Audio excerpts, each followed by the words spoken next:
1953, Earth experienced a war of the worlds. Common bacteria stopped the aliens, but it didn't kill them. Instead, the aliens lapsed into a state of deep hibernation.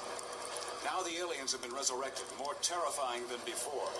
In 1953, aliens started taking over the world.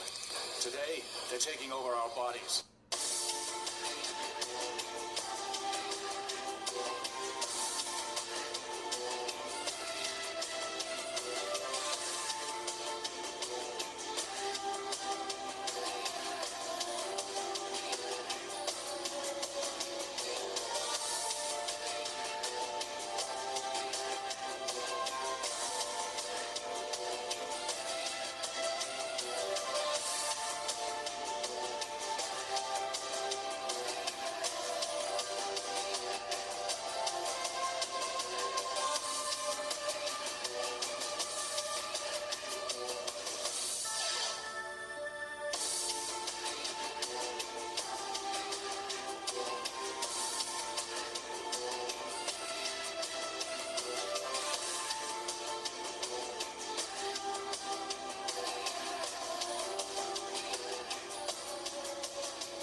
This is Harrison Blackwood. These may be the last words I ever speak on this earth. Hey everybody, welcome to Next Planet Over, a podcast devoted to sci-fi, fantasy, and horror TV shows. I'm Michael, your host, and Ron, thank you for coming back. It's been a gap. It's been a while. It was supposed to be like you and I guiding the show, but things happen, so we've had guests come in for the last few months. Still, it's really hard. It's really hard to do the show because you want to watch more than one episode. You want to continue, and then you realize, oh my god, it's been 2 months. Right? I understand that. Yeah, I'm bouncing around with 6 different shows right now, just kind of testing the waters. The only one that we did, the original plan here, and this is why the show's taken long, everybody, I'm sorry, is that it was supposed to be, we watch the pilot episode, and maybe we have a brief discussion about it, and then we decide whether or not we continue beyond the pilot. That's what the guys over at Above the Airwaves have done. They've been much more consistent with episodes than we have, because I find myself going, well, let's go beyond the first episode. Then you find yourself watching the entire series. You're like, oh, what have I done? Whoops. Well, that's the nice thing about this podcast is that the series is a little shorter, smaller. Some of them, yeah. I mean, the focus was to do shows that were shorter lived. I would say under 60 episodes. You know, don't have a legacy, don't have sequels, and that didn't work. That's why you see a Buffy episode early on. And I think we did another. Actually, no, Buffy's the only one that I've done where it was long lasting. The other guys did a Quantum Leap, which of course was on for 5 seasons, which I thought was on for so much longer. But how do you stop watching that? I did stop it because I bought the first 2 seasons, and the first season was kind of slow, and it's not very it really isn't heavy on the sci-fi elements in the beginning. It's more spiritual. It's It's not until I think season 3 where they really start cranking up the budget and get a lot of special effects in, and then the stories get a little more intricate. I don't know, I just bailed. Right. The first season's rough because you can see it's very, very low budget. Yeah, I had a thought and it escaped me. Okay. There's some shows that we did early on that maybe I can bring over to this for Full Throttle, which is the podcast we did before this. Because, like we discussed Automan and Airwolf, which are kind of like... Airwolf isn't sci-fi, but it's like that one step beyond reality kind of thing. Yeah, definitely. In Knight Rider, Highwaymen, stuff like that. So far in the show, we've discussed Firefly, John Doe, Buffy... I can't. The ones that we, the ones that were outside the ones that we did, because we did Werewolf and Briscoe County and stuff like that. So trying to get back on schedule, it's really hard. We're going to pick shorter series, I think, because right now I don't know how we're going to get through. And War of the Worlds is only on for 2 seasons, which is the discussion for this episode. Right. Also, the idea of like combining 2 shows together, hopefully gets a bigger audience. That has also been a challenge because you're just like, it took me so long to finish the first one, I can't get to the second. Right. And most of these shows we have to find online. I mean, some of these rare shows like Probe, only exist in crappy YouTube versions. Off of VHS dubbed. Yeah. VH tape somebody had in their basement, for 14 different, they record over every time they need to use something. I think it's weird that people still have those tapes because I don't know if I was unusual because I just reused my tapes over and over. Some stuff would last longer, like the Voyager's tapes lasted till they broke in Briscoe County, but then there's some who are just like, well, I'm sick of watching this. I watched it like 50 times. Let's erase Revenge of the Nerds 2 and tape something else on it. Well, thankfully, Briscoe came out later in life, and now I have it on CD form, and I don't have to worry about that crap. But CD. Yeah, I didn't want to correct you there, DVD, but I was like, well, nowadays people are like, "What's that?" Yeah. Anyway, physical format. Is it from Shout Factory? That's like the only reason because they have all the special limited editions and covers and stuff like that. War of the Worlds is being re-released real soon here. Paramount's putting together a collection because the other two were out of print and it was getting kind of pricey.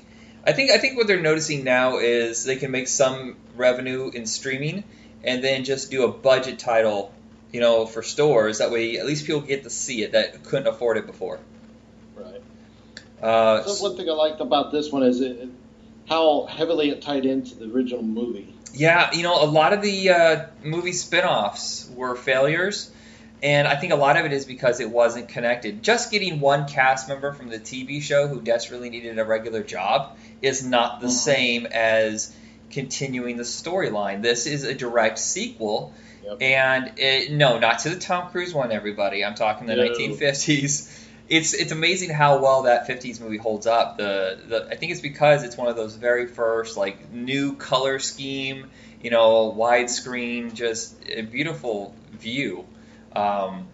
Which I've heard that what movie was it they used that footage in? I swear it was like Explorers or something like that where they're watching on the TV, and I didn't know what it was. War of the Worlds. Yeah, do you remember the Explorers with River Phoenix and Ethan Hawke where they build the spaceship? Okay, I'm pretty sure that's the first time I had ever heard of the War of the Worlds. Now I didn't see the movie until about a decade ago, but I had seen the TV show when it aired. This is one of those Fox fillers before Fox became like a full-fledged network. So, you had your Saturday night and Sunday night stuff on Fox, and then slowly they would evolve to like Mondays and Thursdays and stuff like that.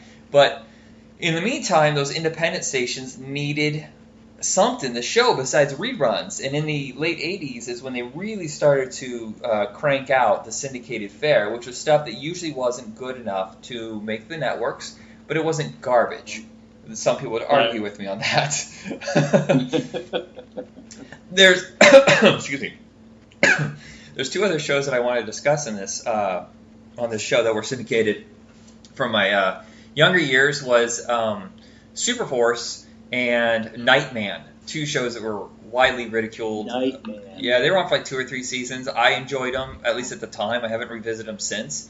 But syndication is where you went and found all those weird sci-fi, horror, fantasy shows because networks were not interested in them. Now it's everywhere. Every single network has a slate of otherworldly fare. I'm glad for that because that's my fare. Well, I mean, you and I, we grew up watching these shows that were canceled constantly, and the only thing that ever seemed to last beyond one season was, in syndication. Because the budgets were lower, they were usually shot in Canada. They maybe had one name in it, and maybe it wasn't the most well written or best directed, but it was what we were looking for that wasn't in movie theaters. And you get to continue the adventures every week. It was kind of like my favorite sandwich at Arby's. Every time I find one, they cancel it. The limited edition. It's all gonna kill you anyway. My fault. I know it's not that good for you, but it's so tasty. Right. I enjoy it. So 88 is like Paramount was experimenting with syndicated shows. So they had struck gold with Star Trek: The Next Generation, and huge ratings, tons of revenue coming in. So this is them seeing, hey, what else can we put out there that will gather an audience? Because they had toyed with launching the Paramount Network in '86. And they bailed, and then Fox, for some reason, came into those same stations that were negotiating for Paramount, and look, they hit the ground running, and UPN wasn't until like 94, 95, and that was a huge failure. I mean, they tried for like 8 years to get UPN, successful, but nope, just too late. If they had hit when Fox had hit, I think they would have been better off. Yeah, unfortunately, sometimes that's the way it goes. So War of the Worlds. Jump the gun. Yeah, if you look at a lot of that 90s, 2000s era UPN, it all seems like the same kind of stuff that would have showed up in syndicated 10 years before. Enterprise, Special Unit 2. There was one where it was like 10 years from now, and there's a coup, and the military has taken over the country, and they're after this one group. Freedom. It was called Freedom. That was kind of a cool sci-fi next, and then not too distant future kind of TV show. I can't find episodes of that anywhere. There's a character in this, and correct me if I'm wrong, I didn't get to that point where we saw Adrian Paul in this at all. I didn't get to any of those episodes. Oh, really? Okay. I'll say this: you can't watch them on an app. For some reason, they won't work on a YouTube app. I had to watch it on the computer, on the YouTube site, because the audio is all jacked up. Is it really? Yeah, I don't know why it won't read properly in an app. So if you want to see the episodes, of course, you could not be stingy like we are, but you could actually go buy the set. But if you just want to check it out, season 2 is really messed up. It's either horrible editions where it's barely audible and the picture's terrible, or the audio's screwed up. So you have to watch it on the computer.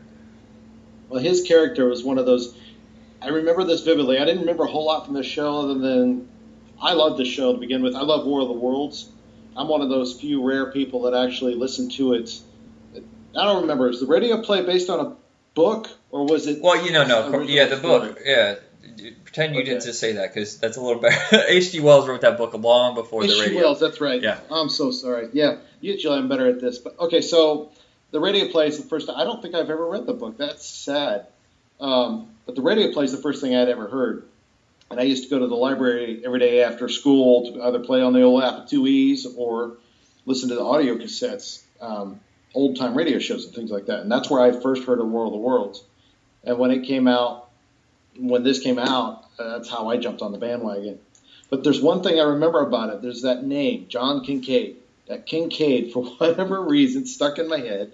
And that is my go-to name whenever I'm playing a game or something like that. Yeah. What's your avatar name? Yeah. Kincaid. Oh, you did that. Do you remember the radio play not radio play? We tried to do sketches. Yes. On radio, and you were the host. You were like the straight man, and then we'd had all the crazy characters come in and do voices and stuff like that. But your radio voice was Max Kincaid. Do you remember this? Mm-hmm. Maxwell Kincaid. Yep. I think only once did you did like a Australian voice or something like that. Did something really silly, but we lost that damn tape. I don't know what happened. It was probably really bad. Maybe it was. I don't know. But we thought we were going to be like sketch, do like our own version of what they're doing on the state in Saturday Night Live, but in radio form. Mm-hmm. Yeah, Kincaid's a really. I think of what is it? Bowfinger, where they have the alien invasion, and the guy comes out and like Kincaid, and I'm like, oh, Ron would love that. That was a good movie. Yeah.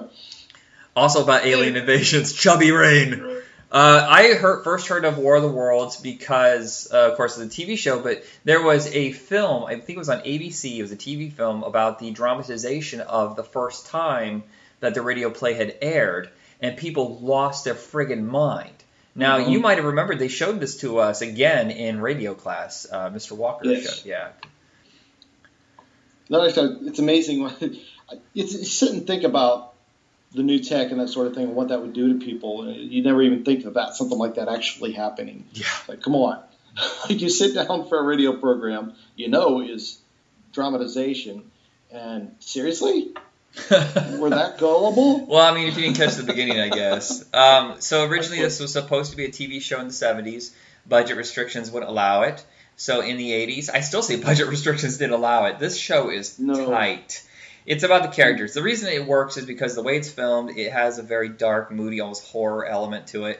And they had to make stuff in here. Yeah, it always aired late at night. It always seemed to air at like 10 o'clock on Fridays and Saturdays. It must have been like the kind of like when Freddy's Nightmares and Jason or Friday the 13th the series would air, that the Tales from the Dark Side, stuff like that. that seems like the kind of time frame they would show. Because I cannot imagine they show this at like, oh, right after cartoons are over, let's show War of the Worlds, and kids are like traumatized forever. It scared the crap out of me though. I was 11, and I remember certain episodes like they're just taking over their bodies. That person's dead. What? Just makes me probably aware of the fact that our parents back then really didn't know any better. The ratings really didn't mean much, except for the extreme ones. My mom had no clue what I was watching.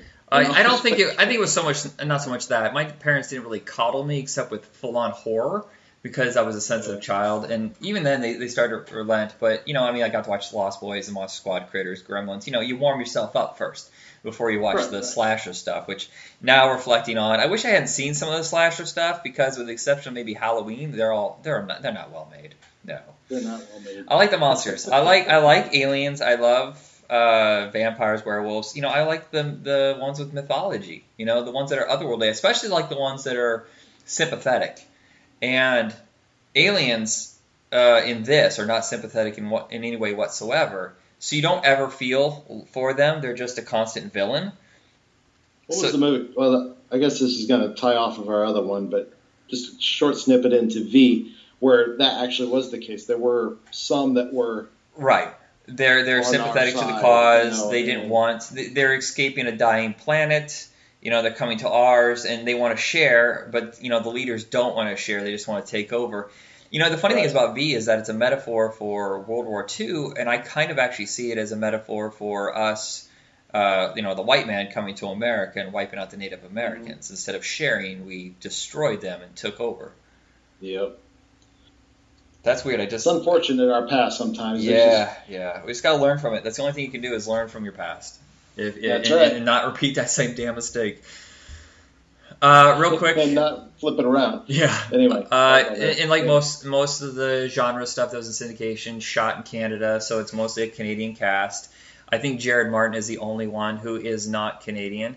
Jared Martin is one of those guys that somehow acted for a really long time, but not really well known for anything. Like he's not like a guy who was popular for a while and his career started to wane and he ended up in syndication. He's just one of those survivors, one of those character actors. I know him from. I know who he is. Yeah, he was on Dallas for a while. He was in he was in a short-lived series, The Fantastic Journey, which I've never seen. Maybe that's why he has kind of the sci-fi. Oh wow, his roommate was Brian De Palma. What? Yeah. So it looks like he's got a lot of one-time episodes. Or whatever. Westworld. He's the technician. The New Gladiators is what I know him from. It's an Italian film that no one recognizes as being like. Okay, so we know Running Man, the story. The Richard Bachman story is not the same as the movie. It changed dramatically. If you watch The New Gladiators, someone must have seen this movie 4 years earlier and taken some influence from it because it's got all the big boisterous TV stuff. It's got the colorful characters, the costumes. It's not a good movie, but it's a fun movie, if that makes sense. Like it's not like critically acclaimed. It's not going to have like high level, but it's a lot of fun. It's nonstop action, and Jared Martin is just a good, strong-jawed hero in it. It's also got Fred Williamson. It's basically in the future they have gladiators come back to give the economy that's falling apart. Those people are like desperate. They're angry and they want to be distracted, or they're going to kill the people who've taken away everything from them. And they give them the games, the new gladiator games, and that cures their bloodlust and rage. So it keeps them sedated so that the government can still keep controlling everything. Which is a big element in The Running Man. Yeah. Does it say anything about me that I remember him as Dusty Farlow? What is Dusty Farlow? Dallas. Oh, I've never seen Dallas, so I don't. I know some people who are really, really into Dallas, like they know all the episodes. I've never seen any of them. I can't remember a whole lot about it. I just remember him and a few other characters out of that, but that's how I remember him.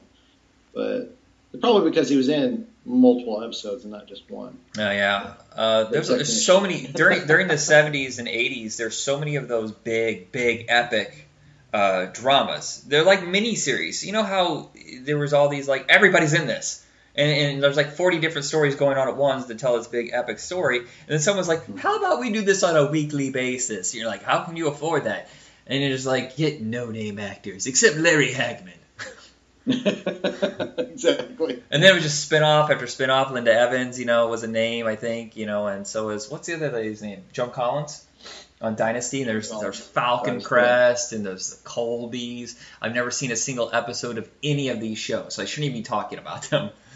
Yeah, those are the one things my mom did watch, and that's probably why I know it. But yeah, I've never seen any of them. It's the only. I think I may have seen one episode of Dallas just out of curiosity because I was a fan of those kickboxer movies. And Full House, not Full House, Step by Step. Sasha Mitchell, I guess, was on Dallas. Really? Yeah, I did not know that. He did an arc. I think he was one of the Ewing kids or something. So Jared Martin just passed away, sadly, but he was 75, so that's a good long life.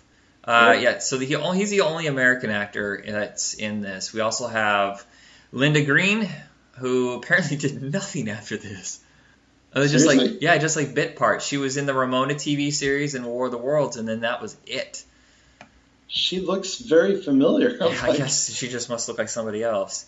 Philip Aiken, he only made the first season. No, he's not Canadian. He is Jamaican, but he moved to Canada when he was a child. That still counts as a Canadian actor.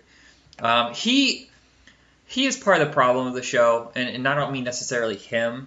But here's the weird thing about Canadian TV shows during the 80s and 90s. I feel like they were always treating black people as the safe sidekick. Like there's no... Mm-hmm. Well, at the same time, though, you can say that's actually a benefit because they're not playing to the cliches. I'm thinking of that movie Hollywood Shuffle, where he's always talking about the fact that he's a black actor and he only gets cast as like servants or hoods. So forget what I just said. But I always think it's weird that they're always just like, I've got a cheap joke to make. And I was like, could you give him like a real in-depth character? He can be funny and still be like layered instead of just being like, I'm the computer tech guy. I don't know. It just seemed like they're playing it too safe. But I don't know what the culture is in Canada either. Was that like Richard Chavez with his name, Iron Horse? Yeah. Come on. Anyway. He's the what do you call it? Typical warrior, I suppose. I guess that's not such a bad thing. But it's not. Yeah, that's another thing where it's not layered. It's just that one level. He's the only guy from Predator not to get anything after Predator. Oh, that's not good. Yeah, it's like every single person in Predator, and he's only one of two small guys. He survives, I think, until almost the very end, where he gets, I think, hit in the head. And he dies. But if you look at everybody from that movie, they've all gone on to other things. Shane Black, of course, is a huge director and writer now. Yeah. And then everybody else was beefy, like huge. And Richard Chavez is not a wimp by any means. But when you look at everybody else, you're like, oh, you're the tiny guy. Oh my gosh, you're right. Like, he's still working. Oh, yeah. But it's all bit parts. Yeah, it's a lot of direct-to-video stuff. I remember right after this, he did some, Cynthia Rothrock TV show, which was kind of or not TV show, Cynthia Rothrock movie, which were always direct-to-video garbage. Yeah. Always playing on Cinemax, and you'd watch them anyway because at least it had action in it. I could do that. All right, so back to Philip Aiken. He was like your quintessential go-to actor during this era. He has worked so much, but nothing that you really know. He's in The Expanse, which is apparently a critically acclaimed. I haven't watched it yet, but I have it on my queue. I've seen about 3 episodes so far, and it looks really good. He was in the Goosebumps TV show, Highlander the Raven, which is the terrible spinoff. Speaking of Adrian Paul. I feel like Highlander was something that everybody watched. Everybody talked about. Mm-hmm. It was so popular, but no one talks about now. Yeah, we didn't like it at all, did we? Nope, not at all. We went to... How many of those movies did... Right. Well, he saved that franchise, too, because I remember 3 not doing very well, but they're like, the show is so popular, let's bring in the new guy, and he was supposed to have his own trilogy, and I think they only made 2, and that last one was so bad. The Source. Yeah. It's a sad day But, hats off type of day. Yeah, but between War of the Worlds and Highlander, he did a pilot for a superhero TV show called The Owl, which you can find on YouTube, but it never made it past the pilot episode, which is kind of a bummer. A weird War of the... It's not a spinoff from this show by any means, just the story in general. But have you ever heard of the War of the Worlds musical?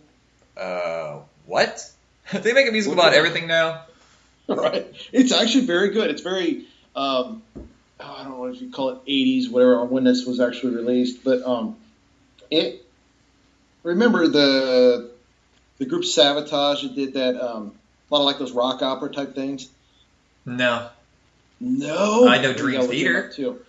But it's very much like that. It's very rock opera-ish and everything, and it's set to, there's an orchestra out front and everything, and there's some speaking dialogue and what have you, and then there's a screen up in the back. And they've got characters that come out and speak or act or sometimes sing, that type of thing. It's really good for what it is, but it just took me by surprise. Huh. I clicked on it thinking, this can't be good. So the other thing that Phil Aiken did around this time was he was in the Swamp Thing episodes. He did an arc on that, and then he joined Highlander for a season, which must have been like, well, no, he didn't. Here's the thing: is a lot of these shows when they go into syndication and they're not getting the ratings they want, they either change the concept or they kill off some characters. Which is one thing I really hated about Airwolf. They killed off everybody in the first episode. And then you're like, I don't know these characters. What do I care? In the first episode of season 2, they kill off 2 of the major characters. They kill off Richard Chavez and Philip Aiken. And then Adrian Paul comes in conveniently in that same episode, is like, hey, we used to work together. This is our connection. I'm like, yes, I'm younger and better looking than you. Taking your role. So it's more of a road show. They're on the run from the aliens instead of, them going at, because the whole first season is them discovering and then, kind of doing like under the radar kind of attacks to stop them. But they're more after the aliens. Now the aliens are after them in season 2. And I think they wanted to make it more action focused. So Adrian Paul, is kind of like the guy who does all the punching and kicking and shooting and running around or whatever, which I guess is okay. I mean, I don't think Richard Chavez was a slouch in that department either, so I'm not sure why. Maybe Richard Chavez wanted out. I don't know what the reasoning is for changing the cast. No. Yeah, like I said, wasn't able to get to that part of that second season. Too much time and dead space right there. Yeah, I was like, what are you doing? Welcome to Live. Yeah. But I do very much remember liking him very much, but I'd forgotten that he had actually replaced Richard Chavez. Yeah. But I guess Paramount's focus was on Friday the 13th, the series, because I guess they maybe had washed their hands of War of the Worlds, but it was just enough to keep going for another season. So, Frank Mancuso's out, so that's like, I think whoever took over the show just decided to, retool it in their vision. Second season isn't as good. The mystery isn't fun anymore. It's more just kind of, some of those shows have the setup. That's the problem with V, is a lot of the episodes are, it's the same pattern. Oh, the aliens have captured us, or they have us in this situation. Oh, they have this major plan. We found a way at the last second to stop them. Oh, they're defeated, but they're still after us. We got to get going. And it's the same thing. The problem with rewatching The Incredible Hulk. It's the same thing. It's the same pattern. So you really don't need to watch the whole show. In fact, I just watched the very last episode of War of the Worlds. I could not tell you what happened. I don't remember. And it was just 48 hours ago, and I don't remember. That's terrible. I wasn't even on my phone. I put it down. I put it aside. Yeah, I feel like they might. I'm trying to remember. I think is when they introduced maybe the virus that they have in the movies, and then they defeat one of the major villains, but it's not over. Like they didn't know the show was going to be canceled, so they still have some sort of ground to go on. But this is where I fail you guys because. The show was so mediocre at the end that I just had instant amnesia. Mm-hmm. Yeah, I wish I'd have gone to the end to see that, but I'm going to probably have to suffer through that now. Thank you. So the next episode we will do is I'm going to try to get you some episodes so you can watch those. But I was thinking after that going in the complete opposite direction and maybe doing some space shows. Like, we're having outer space come to Earth. Now, how about we go from Earth to outer space with Battlestar Galactica, the original series, and Buck Rogers? Nice. Works for me. Nice. All right. So that is about it for us with this episode. Sorry it was so long between doing the show together. Of course, I had a tragedy in my life, so I just couldn't deal with doing any podcast for about a month or so. And you know, it's harder when you and I work totally different schedules, and you got kids and stuff like that, and we don't live anywhere near each other. So that's kind of part of the reason for the delay. We'll get it ironed out one of these days. Yeah. I guess I got nothing else. Hey, kids driving, so we're becoming, Yeah, well, summer's coming up, so your schedule is going to change too. So we'll get BT eventually, but in the meantime, thank you to all the guests who have filled in on episodes. Yes. We have some other guests coming in we're going to do Logan's Run, the TV series from the 70s, and Nice. Man from Atlantis. Those should be coming up in the next month or so. And I just there's so many shows out there to do. So many, so don't expect an end to this any day soon. So if you are interested, sign up. Not sign up. Could you fill us out? Give us your social security number, your PayPal account. No, we do have a Patreon for Retro Rocket Entertainment, which is the network that I run for all of our podcasts. Even $1 a month would be great because my recorder's shot. I'm just using a backup plan here. Yeah. And check us out on Facebook under that same thing, Retro Rocket Entertainment. Or you can come over to the Next Planet Over fan page where we discuss and share news about upcoming releases for sci-fi, fantasy, horror, DVDs, movies. Sometimes they adapt them into movies. That's great. And then articles about shows that have been forgotten. Give it a shot. Give us a shot. I have no idea how to end episodes. I don't. Sometimes I'm so on point, but I'm just going to say bye-bye. Can we just sing and fade out like they did back in the day? Who sang in the back of the day? What are you talking about? Old records where it just slowly fade away, just repeat the same chorus? Nobody knew how to end a song. They just fade it out. Yeah, that's weird when they do that. And then you got punk rock coming in the 70s, and there's dun-dun-dun-dun-dun. That's it. And then the next track. 1, 2, 3, 4. Drop the mic. We're out. All right. Yeah. Say goodbye. Goodbye.